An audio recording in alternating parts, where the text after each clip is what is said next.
The broadcast is now starting. All attendees are in listen-only mode. Good morning. Welcome to the final Renaissance Executive Forum's webinar of 2015. Glad you could join us today. We've got an exciting program planned, so hold on. For those of you who are joining us for the first time, I'd just like to remind you that all the participants are muted, and there will be an opportunity to ask questions. I would suggest that you use you type your questions into the GoToWebinar control panel that is on your screen, or you can use the little raise your hand icon, and at the appropriate time, if you've raised your hand, I will unmute you, allow you to ask your question, and then mute you, and then the speaker can answer the question. This morning our host is Brad Scheller. Brad is the owner and president of Renaissance Executive Forums in Southwest Connecticut, and Brad is responsible for bringing us our speaker this morning. So Brad, take it away. Terrific. Good morning, everyone. Our speakers today, Mary Abazia and Tom Spitali, have taught for years at Columbia University and Caltech and have consulted with a who's who of Fortune 500 companies. In 2014, they wrote The Accidental Marketer, which is published by Wiley and available on Amazon. Their book, which I have found to be really helpful, features many very practical and powerful tools and frameworks for the marketer, and some of those which they will share with you today. I had a chance to invite Mary to be a speaker at our 2014 all-member meeting in Connecticut, and she knocked it out of the park. She became one of the most highly rated speakers we ever had, so I know we're going to be in for a really good session today. I should tell you that in addition to their teachings and writings, Mary and Tom are co-founders of Impact Planning Group, a strategic marketing consultancy firm, and over the past 35 years, Impact has dissected the world's greatest marketing successes and developed practical strategy creating tools used by many companies you most likely know. Their company empowers its clients to be different by helping them develop products and services that are unique, customer-focused, and profitable. With that introduction, I'd like to introduce Mary and Tom. Brad, thank you very much. Nice introduction, and we really appreciate this opportunity to be with you. And Rob, thank you, and the Renaissance Group. We were preparing for this session. We were excited about it being the last of this year, doing with their strategies. I'm a member, so I was asking my colleagues. A lot of times we heard people say, "Well, I've done my strategy. I have my SWOT." And that kind of led us to very quickly cringe and realize that that was a hot topic for this session, to help people see that there's actually some pretty dangerous traps that Tom's going to talk to you about. And there is a way actually to, through a mind shift, be able to figure out how to do a good strategy that will actually be a lot more productive and hopefully bring in a lot of money. So that's why we are calling this session Stop Swatting. And we're going to tell you how to do it and how not to do it. So Tom, do you want to explain that? Yeah, thanks, Mary. Hi, everybody. So the logical question is what's wrong with SWOT? And as Mary mentioned, we've been looking at 2016 plans of our clients for a couple of months now. And many of them use SWOT analysis as a centerpiece. So most of you are probably familiar with SWOT, but really, for those of you that aren't, what it stands for is strengths, weaknesses, opportunities, and threats. And many companies use this to base their entire strategy upon. We see it in all kinds of forms, in all kinds of ways. And we have to say that there's a tremendous, sometimes fatal flaw with SWOT that Mary's going to reveal in a minute, and then we're going to use our time with you today to tell you how to, avoid that fatal flaw. But one of the clues to what the problem with SWOT is to look at its origin. Its origin is two Harvard business professors who specialized in organizational strategy as opposed to marketing. Organizational strategy means at your organization and trying to figure out what your strengths, weaknesses, opportunities, and threats are. And the problem is a lot of companies use this to think about their entire range of business planning. And so we thought we would illustrate, what can happen when you do that by telling you about a case study that we encountered with one of our clients who used SWOT as a central theme in their planning. Mary? Yeah, what I like about this example I'm going to tell you is that we work with the greats, the GEs and the Pfizers, and we're going to talk about Medtronic, and then all the way to a bridal store. So what we're going to share with you works in any size company. But what we ran into a bit ago, by the way, that is a coil, and one of the members here about those coils because you manufacture them, so kind of a shout out to you on that. But this little coil, for those of you that don't know, is a stent that doctors put in and they hold open the arteries. Well, we had been working with this large medical company and we asked what their strategy was so far. When they told us that they had a SWOT done and they were very proud of it, we looked at it, we said, well, what decisions are you making off of this? And what they said was, we have our university is the very best. We are the very best at training docs on how to put these stents in. Well, that problem was that all the doctors already knew how to put stents in, and so that strength no longer was really helping them. So it's a good, bad example of using SWOT to tether to looking at what the customers need and looking forward to where they should be putting their resources. So Tom, do you want to, let's see here. Or let me say a couple more things about this. When we work with companies, this image that you see, it looks like a gas gauge, and it helps us very quickly assess where someone is. So our big question to you is, where are you in this gas gauge? So let us explain to you real quickly how this happens is, if you're internally focused, you're really good at, Tom, if you want to click that, if you're internally focused, you're excellent at knowing how to produce your products and your services. You don't really, everyone's doing their own thing. HR, finance, R&D, you don't talk to each other. People stay in their silos, but everyone's really trying to do their best in their function. If you move to the next one, which is more, there we go, market aware, you take the time and effort to find out what's going on in the market and what's happening with customers. You don't do it.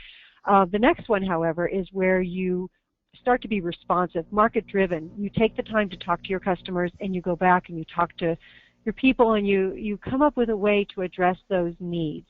Now, it's not, it's still responsive, but it's highly effective.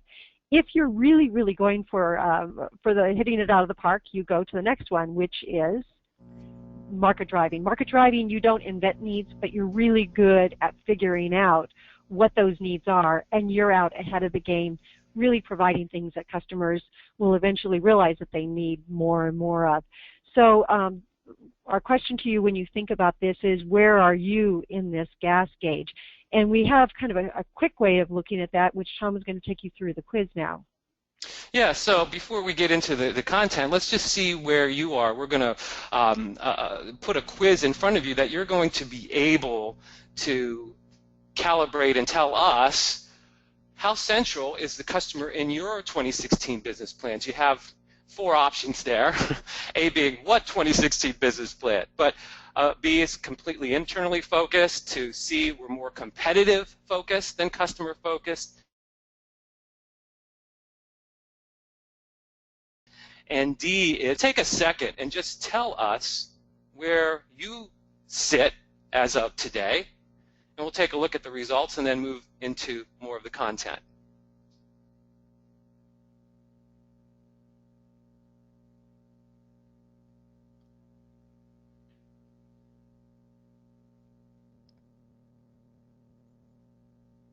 Okay. Hopefully you've had enough time to kind of figure out where you are. Rob, are we able to see the results to this yet?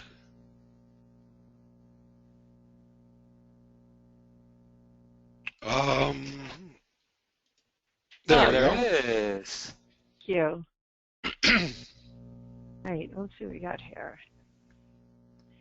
So the most is that this is so consistent. We're more competitive focused than customer focused. It is funny. It seems like that's the squeaky wheel that often gets more of the attention. But then you are actually appropriately customer focused. So for you, what we're going to go through will probably be a nice refresher, and you'll pick up one or two nuggets. And the people that are 13% that are completely internally focused, then hopefully there'll be many things here that will help you start to do a mind shift, if you will, which should help become more outward focused. Hey, Mary, first, glad to see no one did the A. Yeah, first piece of good news is everybody has a plan. That's good. Yep. The other thing is, I would add to that, is that those of you that picked a D, you'll be able to kind of calibrate against some of the tools and frameworks that we show you that we have found to be best practices amongst really customer-focused organizations. So let's move on.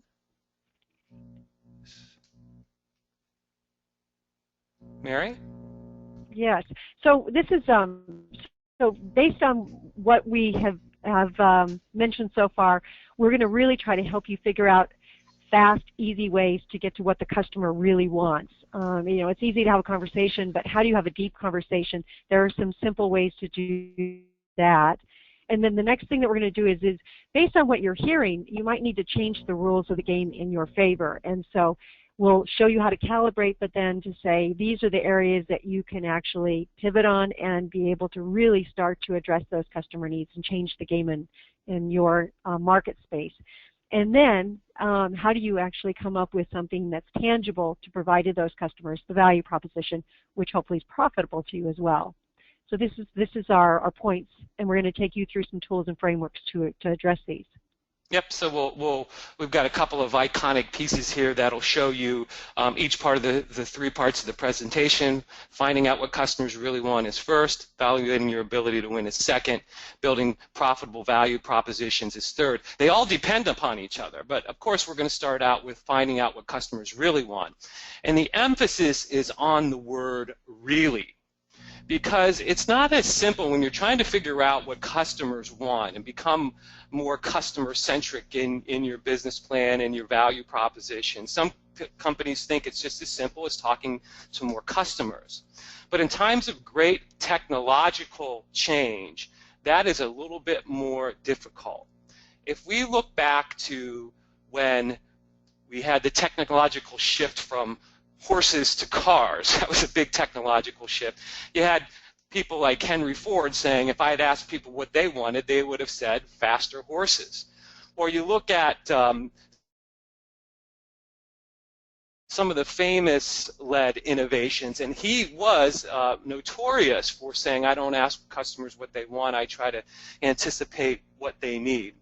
Well, I guess the exciting and maybe scary news is that we're in such a time of rapid technological innovation right now that customers are really overwhelmed. It's really difficult for them to tell us what they want. So you need some new skills and some new tools to kind of try to really expand the conversation and find out and maybe even begin to anticipate their needs. This little diagram here shows a little bit of the challenge and the goal. That, you know, we know things about us and our company, skills, capabilities, experience. We know what we can do. And customers have knowledge about themselves, issues, their challenges, their desires and needs. But when we have these conversations with customers, they tend, and we ask them, what do you want?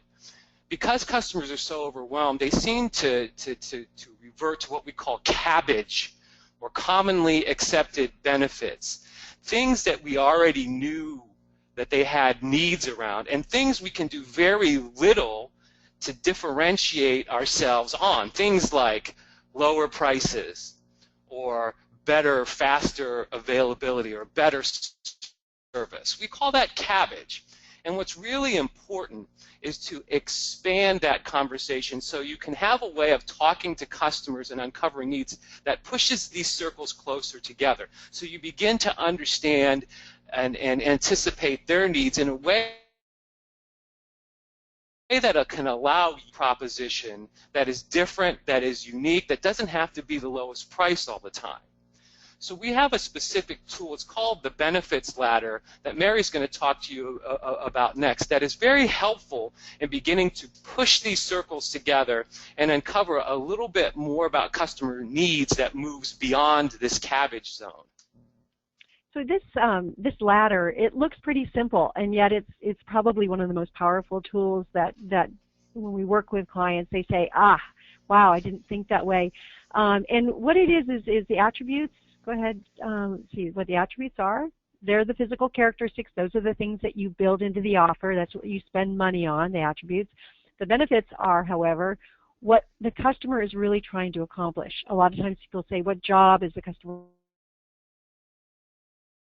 trying to do? But that's where the customer starts to really come in. And then customer values is what really drives them. Why do they even care about any of these benefits? So as you see all three of these, the question is where should I start? And we think that's the fundamental shift. If you go to a sales training class, they will start typically with attributes and then say, based on attributes, what are the benefits that come from that? The danger right there is that trap again, because you start internal with what you have typically and you don't see the broader scope. So what we suggest is starting with the benefits, which are there. And that's where the customer says, it would be great if somebody can help me do this. And in fact, we frame it that way. Help me too. If we go into a customer and we say, what do you, complete this statement, help you to do what, or help me with what? If I'm in plumbing, and maybe it's help me to do a better job with my business. So let that conversation be broad and start to say what's important to them first, outside in, and then come back. And you can see that this ties nicely to that gas gauge that we just took you through.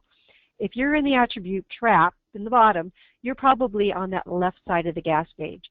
However, if you're starting to have a dialogue with friends who are out there, you're probably doing a better job at starting at the benefits, which is perfect. That's really where your strategy is going to start to take form. And then if you're really good, you're going to get up to the values, which are why that's important. And so the second trick to this, if you will, is one is for the benefits, help me too. And the second is then once you get those answers, it will be hopefully more than just what Tom was saying, the cabbage. You're starting to get deeper, and then you keep saying, why is that important? All of a sudden, by about the fifth time, you actually are getting to what the customer really is thinking about.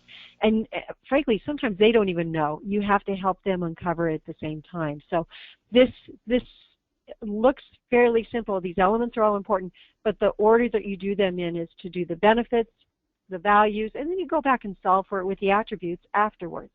So the shift there. So Tom, you have an example for this? Yeah, let's look at how this really happened. In fact, we're going to weave this particular case study that I'm going to introduce now through the rest of our content so you can see how these tools work together to powerfully change the fortunes of a business. So the company that I want to tell you about is one of our clients that we worked with a few years ago. They were in the plastic cup manufacturing business. So they manufactured plastic cups.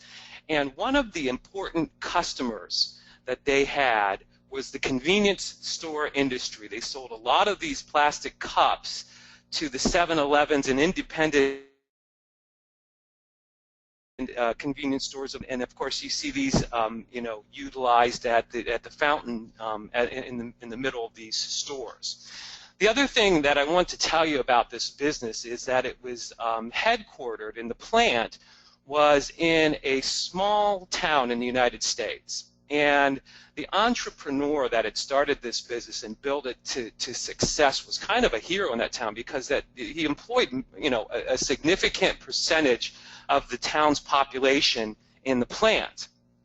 Well, all was going well until some of his competitors started to source plastic cups from China. And he was faced with a dilemma because he and many of his team thought they were in a real commodity business, that they had to match or come close to the price of their competitors to win business.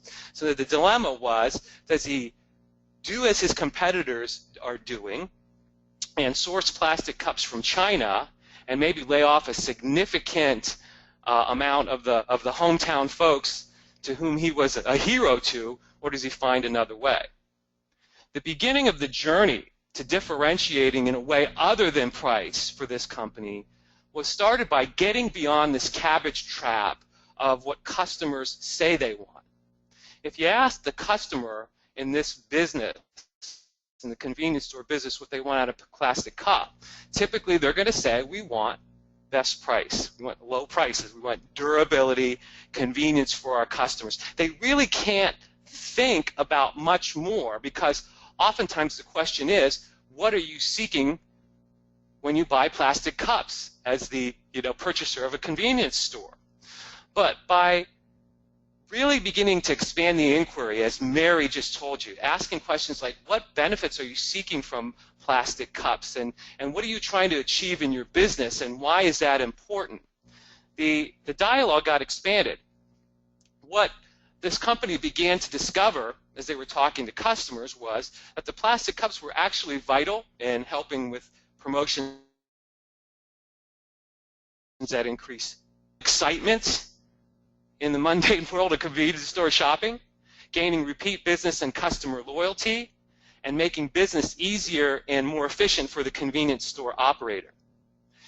You can see that these are broader, expanded benefits, and it's not just that these benefits solved everything. We're going to show you now how to connect the rest of the story and the two other tools that we have for you to these expanded benefits. But this was the beginning of the journey towards differentiation, and provides a richness that SWOT analysis would never have uncovered. Mary, do you want to take them through the next quiz? Exactly, yeah. So we have 3. So this is the second quiz. And our questions are, how confused or clear are your customers regarding their needs? So the first answer would be, I don't know, because we don't ask. But I think a lot of you do, based on what you had responded to on the previous one. Our customers don't even pretend to know what they need.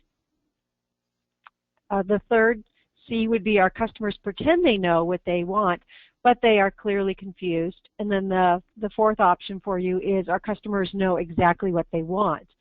So we're going to go to the quiz now, and you can lock in your vote, please.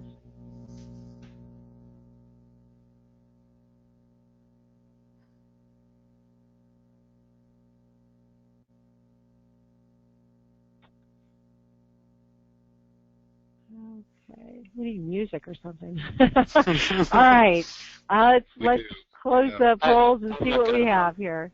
Brad, yeah. Okay, well, yeah, we've got 73% that have voted. Oh, okay. We have okay. We'll wait a few more minutes. Up to 80, yeah, we're at 82. Okay, good.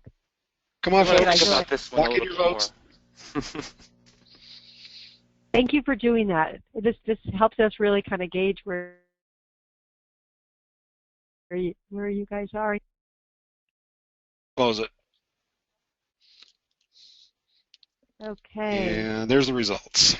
All right. Thank you very much. So our customers pretend to know what they want, but they don't really. And some of you, 33% of you, say that your customers know exactly what they want. So a lot of them, it seems like these tools, if we could help them kind of get beyond the superficial conversation, and for us to do a better job at the analysis of that as well, we might be able to do more. So thank you for providing us with that feedback. So based on that, why don't we go to the next slide. And Tom had taken you through that first one, finding out what customers really want, and we've shared the latter with you and the gas gauge. Now we're going to look at how do you evaluate, number 2, evaluate your ability to win. So let's say that you're able to get those benefits and get underneath it to really understand what's driving customers. So how do you evaluate your ability? And then Tom, I think you have some good examples here. Yeah, as I mentioned before, just the understanding customer needs isn't enough to win. You have to have a really honest assessment of which needs you have an opportunity to differentiate on. And we actually have sort of a negative example. This comes from our book of a company that should have known better. This is a picture of the Volkswagen Phaeton, and it is the probably most colossal business failure of the last 20 years. It was the pet project of Volkswagen's chairman, and he wanted to enter into the luxury car market using the Volkswagen brand. So he built this car. This is the ad. There's a long story in our book about it, but cutting to the chase, this car sold 800, Volkswagen sold 800 cars, 800 Phaetons, against a forecast of 10,000 before they killed this brand, lost millions and millions of dollars. A lot of people lost their job. Here is the problem with the Phaeton. You have to expect that the Volkswagen folks had a pretty good idea of the benefits that their customers were seeking in the luxury car market, or at least the people that they were targeting in the luxury car market. This simple analysis, which we call the ability to win analysis, starts with a list of benefits sought on the left-hand side, and then rates the various competitors in the industry as to customers' perception of their ability to deliver on these benefits. So we give Volkswagen credit for probably knowing that the benefits that luxury car buyers might be seeking were status, style and performance, and ownership experience, amongst other things. Had they, though, done a very honest assessment of their ability to deliver on these things, the analysis might have looked like this. Status. Lexus and BMW brands are both really recognized for status. Style and performance, BMW tends to be rated very highly there. Ownership experience, Lexus is great at that. BMW is not so bad either. Two of the mistakes that the Volkswagen folks made were, one, they thought that the badge on this slide, on this car, the Volkswagen badge, would carry weight in the minds of status-seeking customers. But it really didn't. Volkswagen, loosely translated, means the people's car.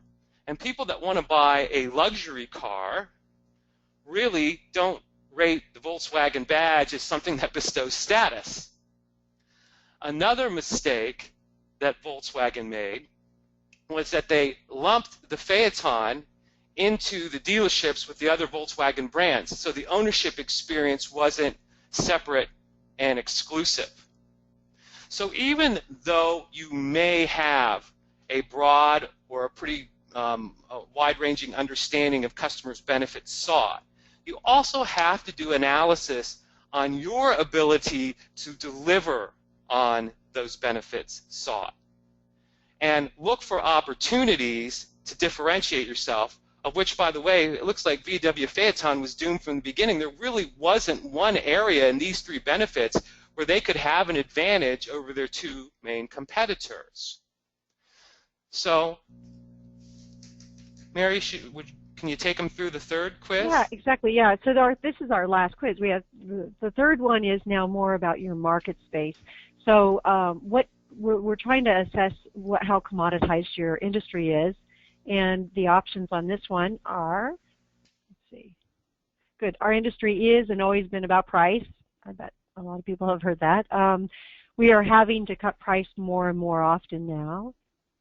The third one is it depends on the sector. Some are better than others, and we see several of our clients work in a couple of different sectors, so you'll have to kind of think about the average. And then we are having no problem capturing a full price. Yahoo! If you can, if you can do D, that's very, very exciting. So we're going to go ahead and put up the vote one more time. Rob? Yeah, there we go. Okay, let's see if we can get that 100% again.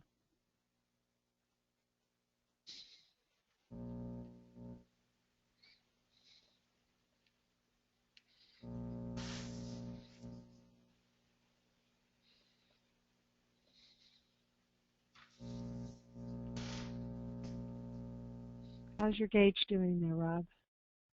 Well, You at the 50% we're mark? about, yeah, we're doesn't look like we're getting any more traction.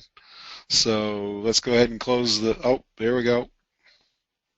Thank you for doing that. And so we'll close out. And Thank you, here's, again, and here we go. here's the results.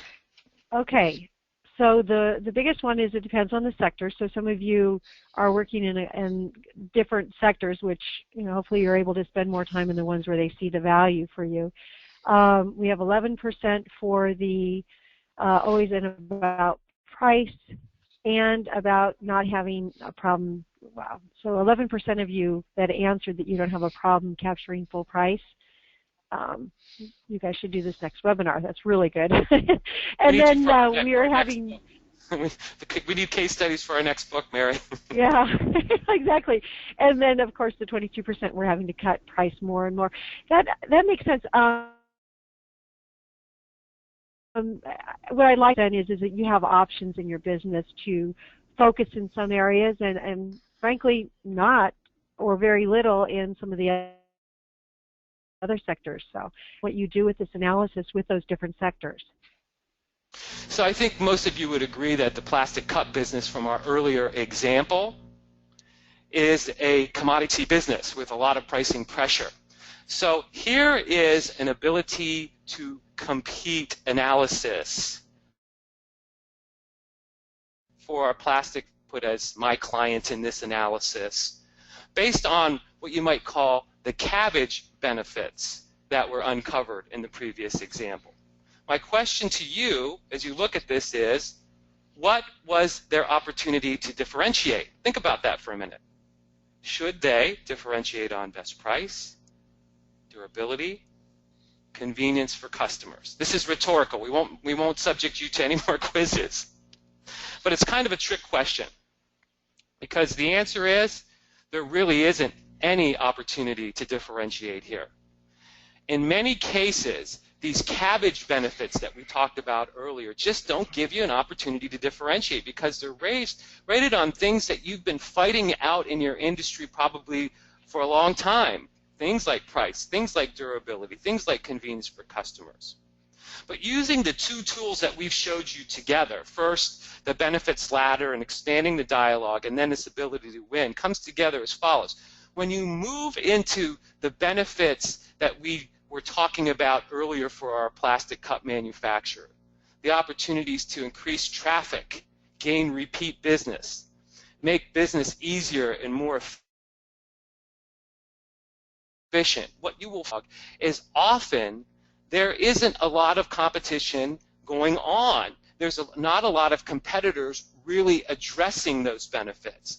So there's lots of opportunities to become good or get customers to see you as highly rated in those areas and become known for that expanded benefit in a way that takes the attention strictly away from price and allows you to differentiate yourself.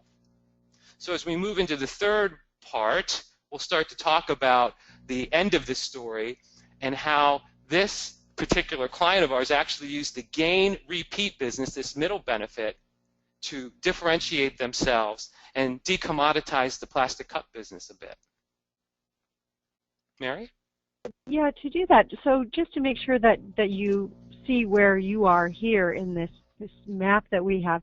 So we've talked about the customer, what they really want. We've shared some tools there. And then this is one of my all-time favorites, the ability to win that Tom just took.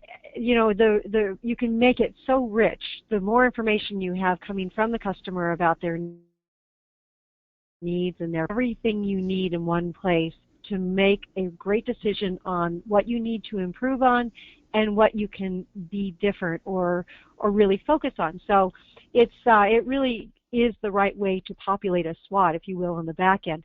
The third thing that we look at then in this map is so what? So what am I going to do based on this analysis is building this value proposition.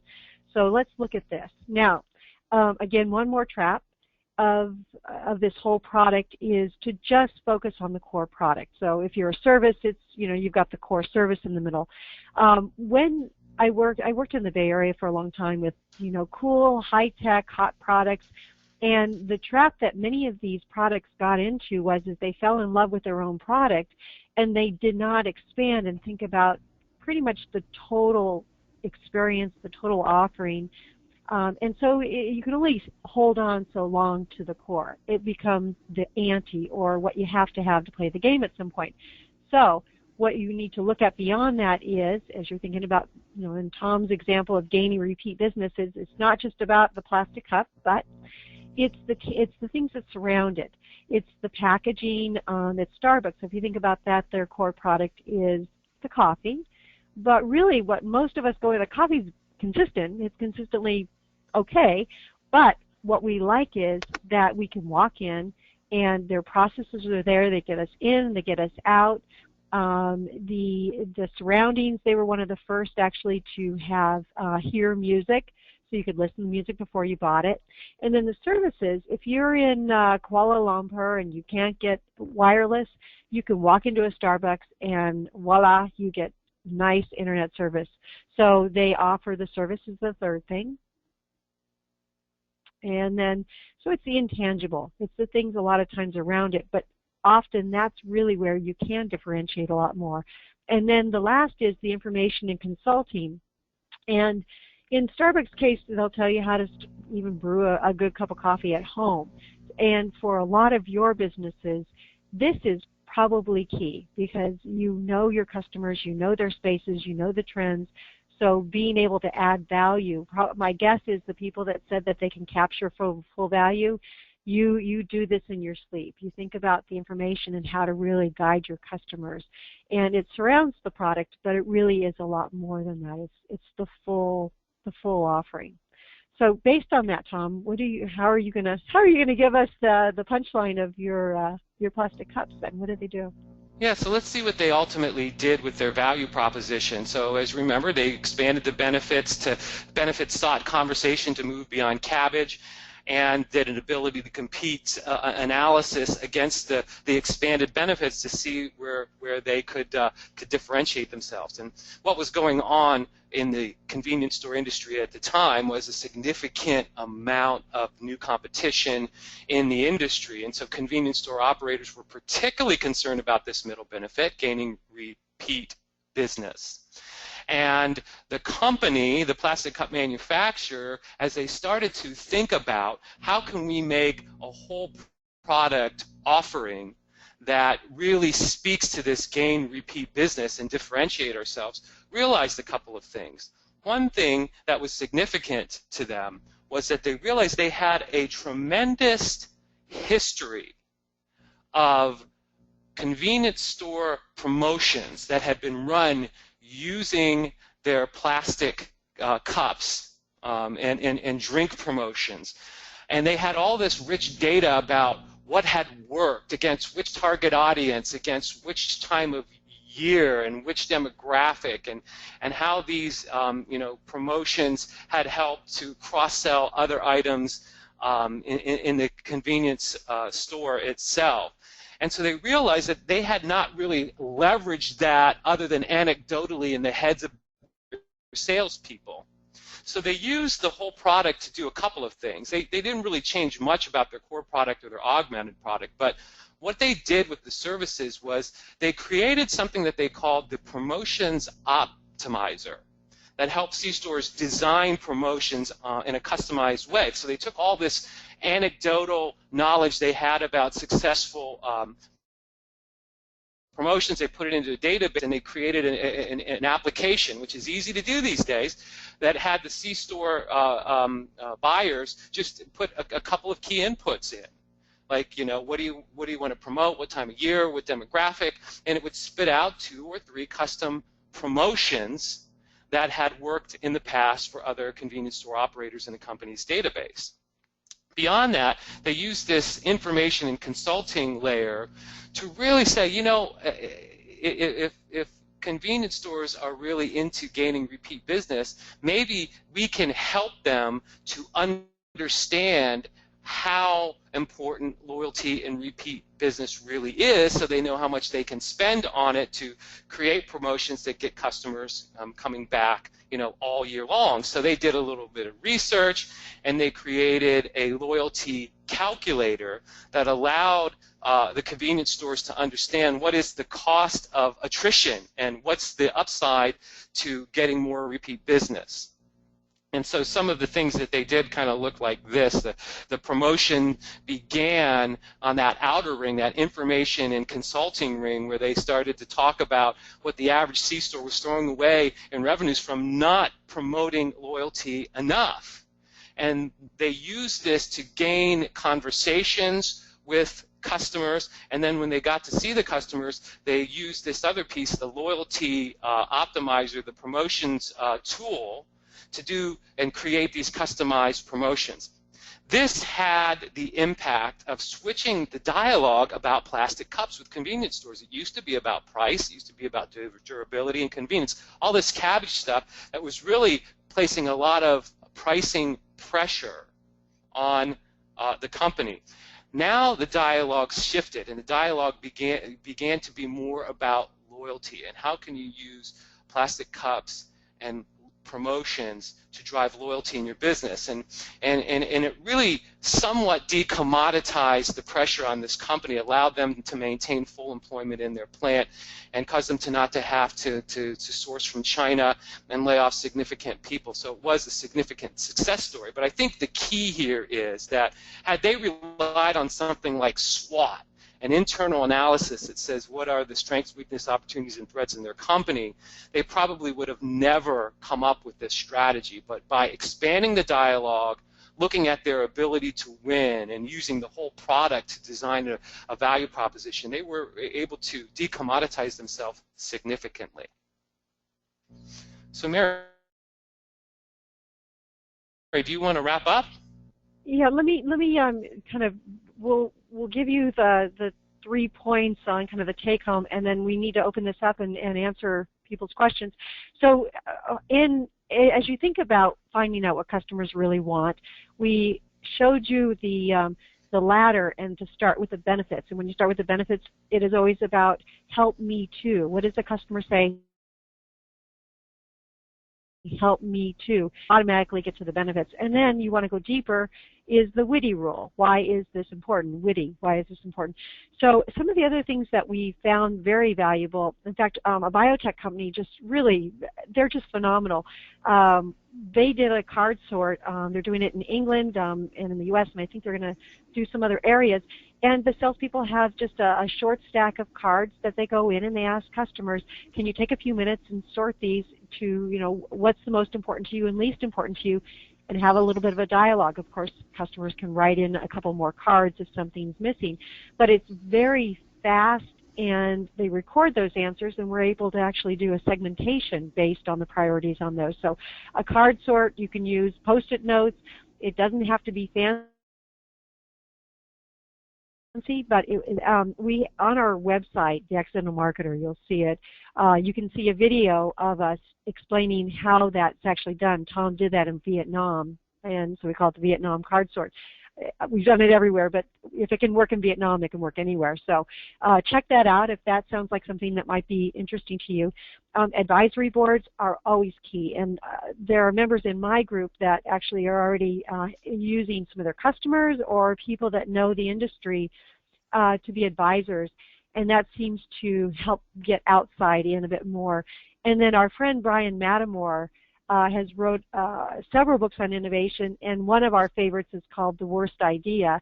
You kind of switch your brain around. You get a group of people with you. You get some beer and pizza, if that helps, and you start to talk about, what's the worst thing we could do to address these benefits. So in Tom's case, when he was talking about how are we going to really address gaining repeat business, usually what comes out of that, a cousin of a bad idea is a brilliant idea. And so if you like that Brian Matamore, check out his books. He talks more about that type of an approach. So that's ways to get underneath the customer. The second thing that we want to hopefully have you take home is to change the rules. The secret or the key to that is that ability to win.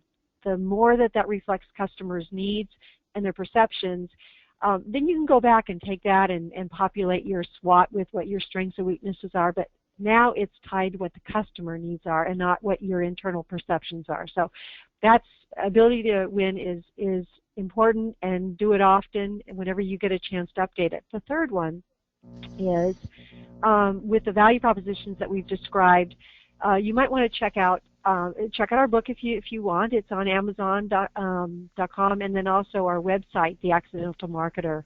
You can we have a lot of resources there on white papers to do what we're describing here, and it's all free. So we hope that you find some things. If you like it, let us know. If you don't like it, let us know as well. So that's the recap. And I think, Rob, do you can we look at some of the questions? Do you have some questions that people have for us? Yeah, and just to remind folks, if you have a question that you'd like answered, type it in your question box on your control panel, and I'll read it out. Or you can use your raise your hand icon, and I will call on you. And Tom, do you want to flip to the last page for while they're doing that? Our emails are on there as well. Yeah. So I guess the first question is, how would someone know if the customer was adequately represented in their business plan? We started with talking about the business plan and having the customer represented. How would I know if if my customer was adequately represented? Well, that's a good question. Tom, why don't you take a first shot at that one? Yeah, I think the first thing is it actually is pretty obvious when the customer's not represented at all, because you could, believe it or not, we can look through some business plans from Fortune 500 clients and not hear much, if anything, about customer needs. Whereas if the customer is adequately represented in the business plan, typically the beginning of the plan talks about the market and the customers, what's going on, what trends are happening, what customers' needs are, how those needs are changing. So it's it's pretty evident. That's the basic level. The advanced level is if you start to see any kind of information that really does assess not only what customers' needs are, but honest assessments about what customers think of our company, the company that's writing the plan. What do they think we're good at? What do they think we're not so good at? It's kind of like a cold shower of reality sometimes. But customer plans that reflect the customer are fearless in both uncovering needs, honestly assessing what you do well and aren't doing well in the minds of customers, because that logically then leads to a plan to either change perceptions or focus in areas that customers perceive you to be strong and have an advantage over the competitors. Mary, anything else to add to that? No, I think that's right. Yeah. So that really requires having more dialogue with your customers, right? So really an expanded dialogue. But yes, that seems like it would be hard or maybe awkward to have that kind of a conversation with my customers. Yeah, that's very the truth. Yeah, I'll respond, and then Tom, if you want to add to that. And there are a couple of ways of getting at that awkwardness. First is the questioning. Sometimes it's awkward for salespeople. Their job when they walk in, there's the unwritten rule that it usually, if you have a great salesperson, it won't be awkward because they're naturally good at doing that. But a lot of times it is awkward for the salesperson. You're trying to get something deeper or different. So having somebody other than the salesperson go in. And the way we have actually one company that we're going to be featuring soon does this. They hire people that are just going to go and listen to their customer, and they report into the CEO. So they really take this seriously. But in this case, the customer is sent a letter from the CEO and said, I really want to understand more about what your needs are now and how they might be changing and your perceptions of us.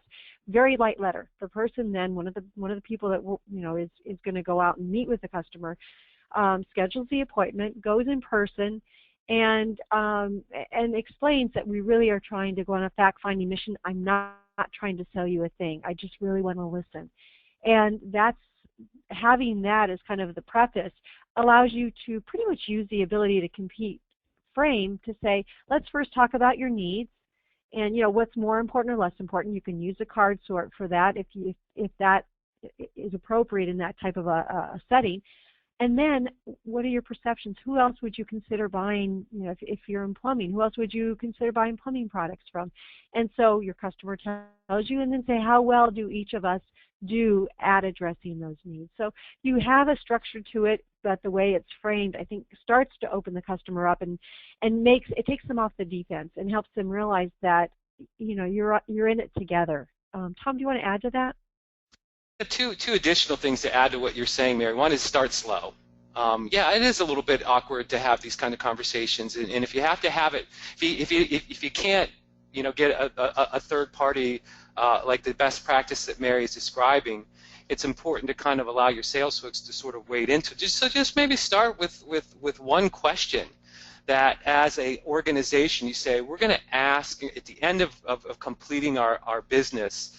We're going to ask a question about, to a customer, a broader-based question about their business, something about their goals, what they're trying to achieve. If we don't ask those kind of questions now, let's start to get used to asking that kind of question. Let's collect results, and let's get used to expanding the dialogue slowly. So that's one thing I wanted to say.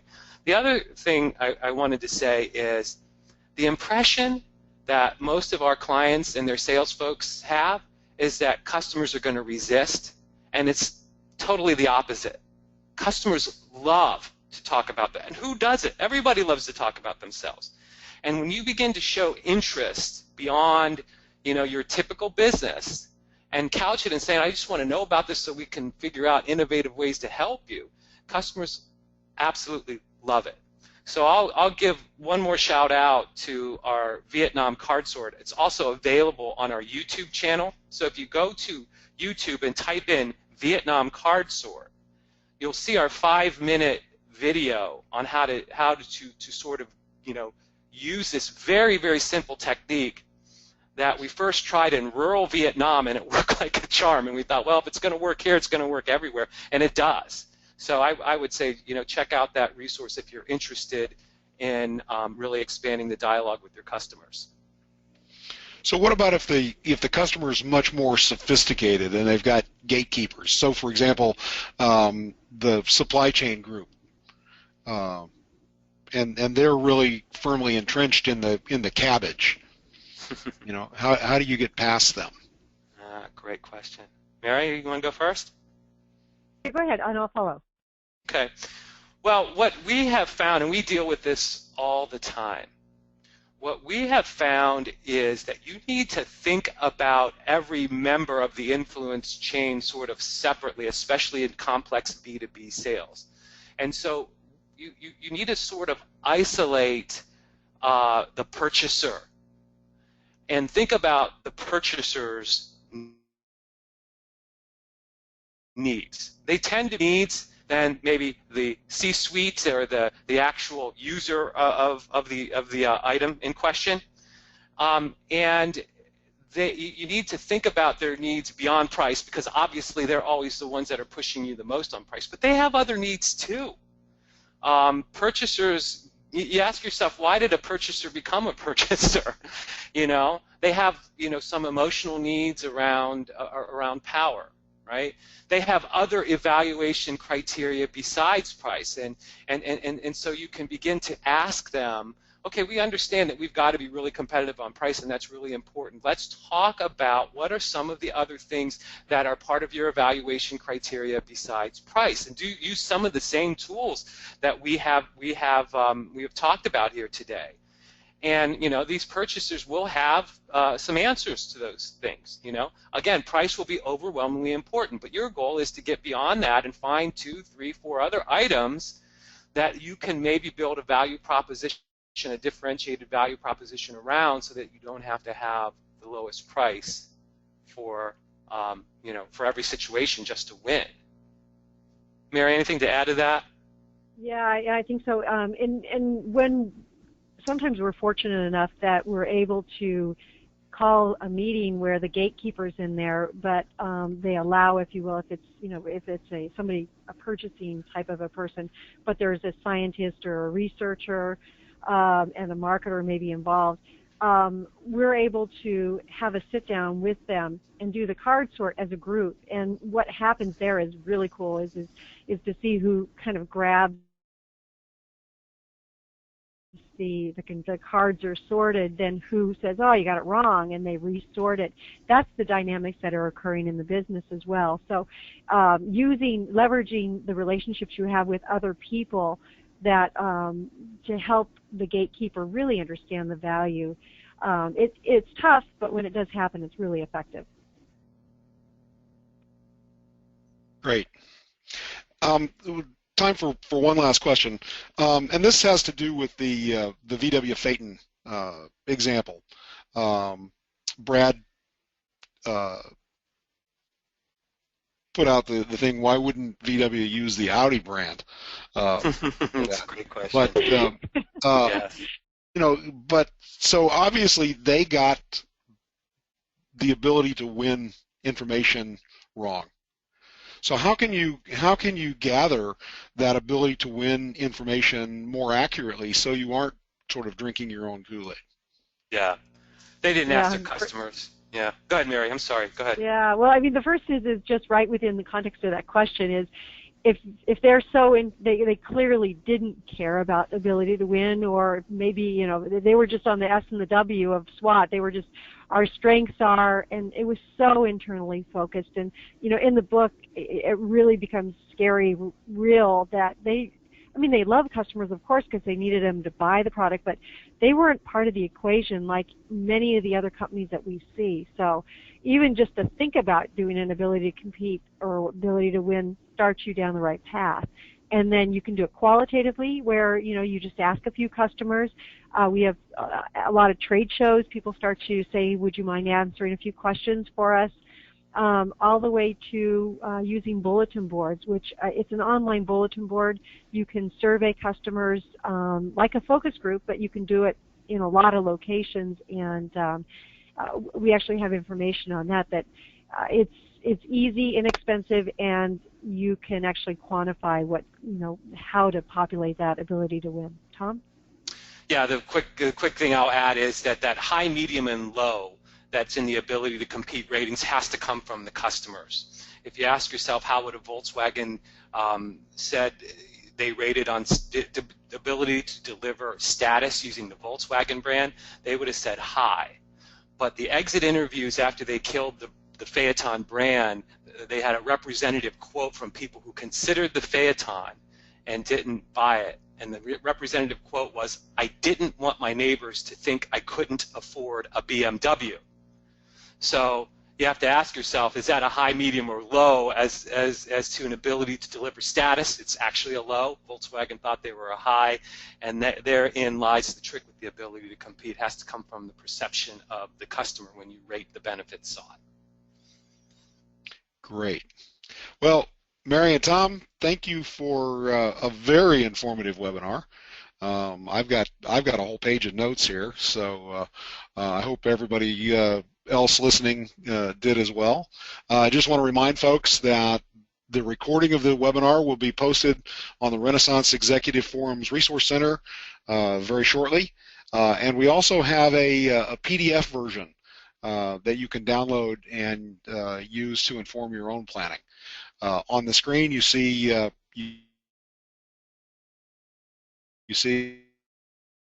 Mary and Tom got further questions.